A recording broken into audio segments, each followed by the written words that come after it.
this video we are going to use some of my canned apple sauce from last year and some plum butter from last year also. And what we're going to do is we're going to make some fruit leathers. So here I have one of my dehydrator trays. I've got on top of it a little Teflon sheet, which I found really quite good quality. I've gone through a couple of different kinds. These ones are the ones I've got currently at the moment, and they're fantastic. They're some of the best ones I've had. Now, I used to make all of my fruit leathers from scratch. Since I've been canning it, I found it so much easier just to pop a little jar there of apple sauce, yum yum yum, and use that. So I'm going to pop this one too. As you can see what I do, I get a little teaspoon and run around the thread until I get to the very top, and then I ever so slightly just tilt the spoon until the lid pops. There. So I'm going to give the apple a little mix just because it has separated a little bit. So I'm just going to mix that back in. Just like that. And that is delicious. It's nice and tart, that one.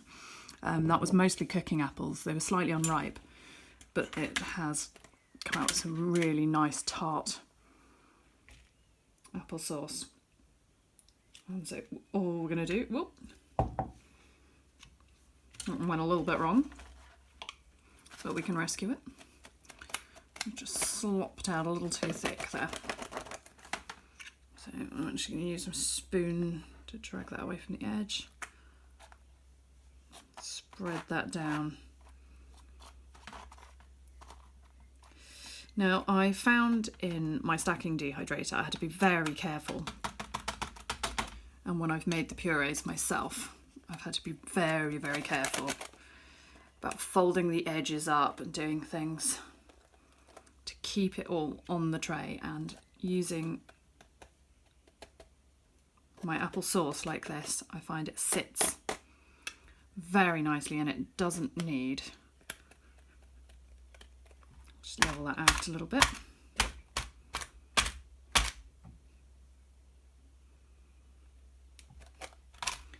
Doesn't need much in the way of security. It stays roughly where it's put. Although that little bottom edge is just a little bit runny. I probably didn't mix it in quite as well as I should have done. Run it out nice and smooth. I'm not going to worry too much about getting it level at the moment.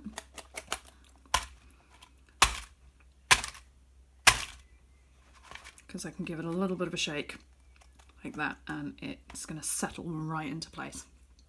So I'm going to put that one straight in the dehydrator and get my next tray. You can see a couple of these trays are a little bit marked.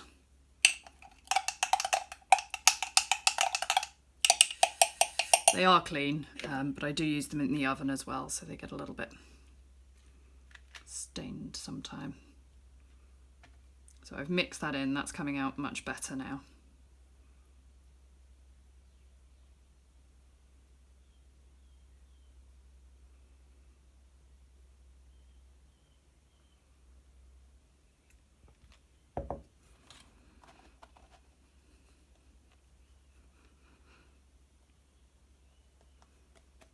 There we go, see, that's more like it. So that will stay pretty much where it's put. I'm going to just shift that end in a little bit.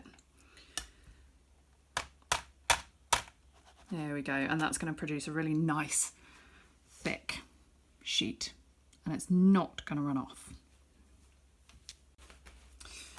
So I mean, some of my sheets being a bit too marked.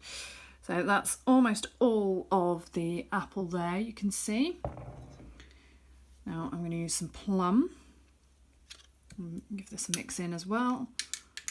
This is a little bit thicker, so this is plum butter rather than sauce. Oh, it smells very nice.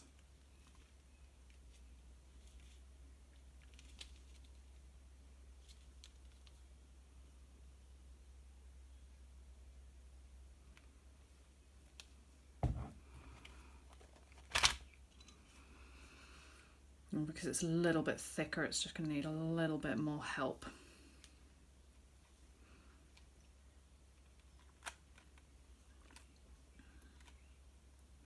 I've got a slightly bigger sheet on this one. Obviously I've cut all of the sheets to size, which is why they're slightly different sizes, because some of them get appropriated for various other uses. So again, I'm not going to worry too much about getting it level, just make sure that it's filling the space. I'll give it a few little taps down to release all of the air bubbles. Level it out. Another one here.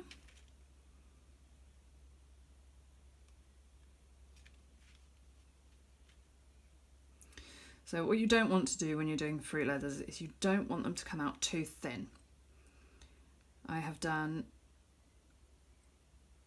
quite a few with different fruits. I tend to generally use apple as a base for anything I'm adding that could be a little iffy. Plum works very well on its own.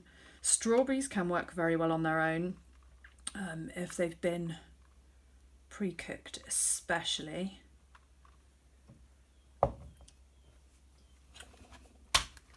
There we go.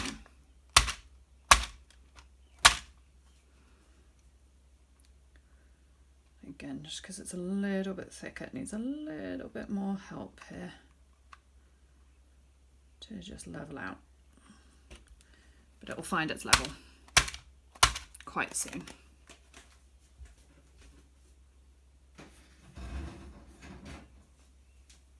So now I'm on the last one. And as you can see, I've got a little bit of each one left. What I think I'm going to do is I think I'm going to mix them together in this one and have a nice mixed flavour on that. Okay, this is far and above the easiest fruit leathers I've made cooking it from scratch, or I've tried using frozen fruits, I've tried using fresh fruits, I've cooked them down. But to fill the dehydrator in approximately 5 minutes, a couple of jars of last year's fruit. It takes minutes, fills the whole dehydrator and gives something nice and healthy and convenient and above all cheap. All of this fruit I got for free. I've either swapped or traded for it, or it's come from friends' trees when they've had too much. And I've given a couple of jars in exchange of the finished product. I've not added any sugar. I haven't added any sugar to the apple. I can't remember if I did with the plum butter. I will check that shortly and let you know later on in the video. You can make pretty patterns and all sorts, but I find the kids eat it all so quickly it rarely matters. So a nice marbled one there. Again, just going to let it level for a second. Beautiful. You can see all of those bumps and ridges have now leveled out. I'm going to put this in the dehydrator with the others. So for my fruit leathers, I generally turn it right down. I do it on the lowest setting, which is generally around 40 degrees, 35 to 45 degrees, I believe. and I'll leave that on overnight. I'll check it in the morning. There is no set time scale for things to dry. It can take various amounts of time depending on things like the weather, the humidity, how wet it is to begin with. So I'll check it in the morning and we'll see. So we're just checking the dehydrator now to see how our fruit leather's getting on. And here we are. So this is the just plum one. It's still slightly tacky. I think that one's going to need a little bit longer.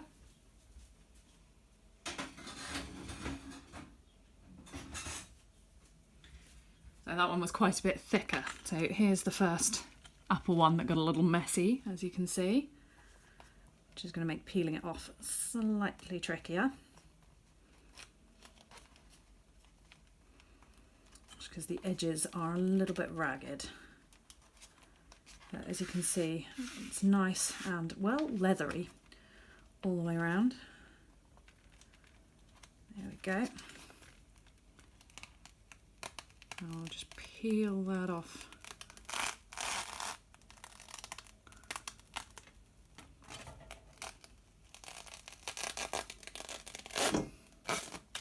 Beautiful. So there's the underside. You can see it's nice and smooth with a little imprint of the sheet up. Perfect. So there's one that I will roll up in a minute.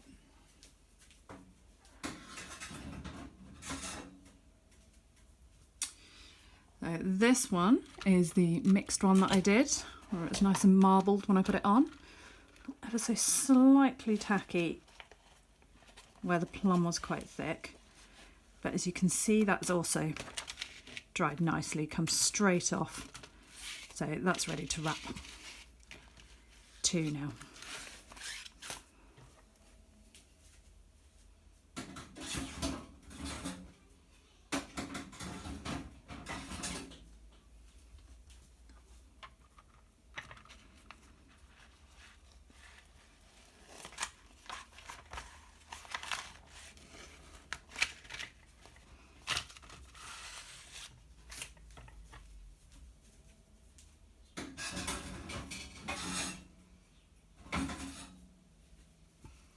So we've got the two that were just plum here, and as they're still slightly tacky, these two, because they were a bit of a thicker sauce, I'm going to whack these back in for another couple of hours.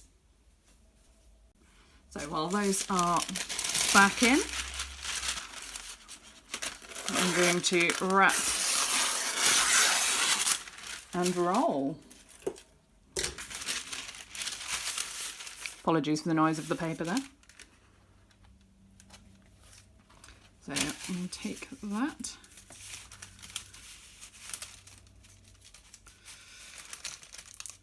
And fold over just at the bottom edge there, and then wrap it as tightly as you can. If you do it nice and tight, they tend to hold their shape quite well. If you do them a little bit looser, then they tend to unravel a fair bit when you're cutting them.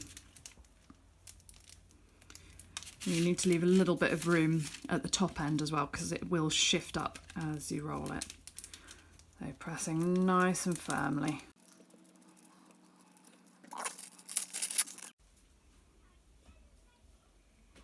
So I like nice little rolls, so I'm just going to cut those as is there.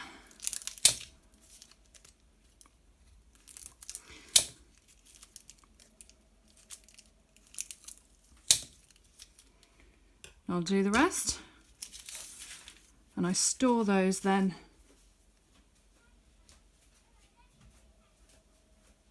in a jar. Now, if you've done a lot and they're for long-term storage, you can vacuum seal these jars, which is also something that I will do in another video for you. And now I'm going to roll the rest of these up.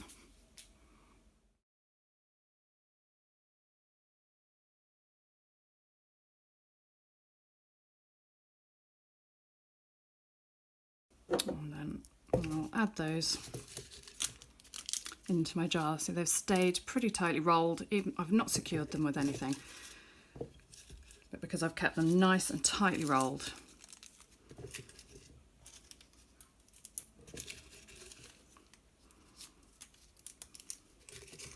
And those are then perfect for the kids to help themselves to later. I'm doing this all a bit far down, aren't I?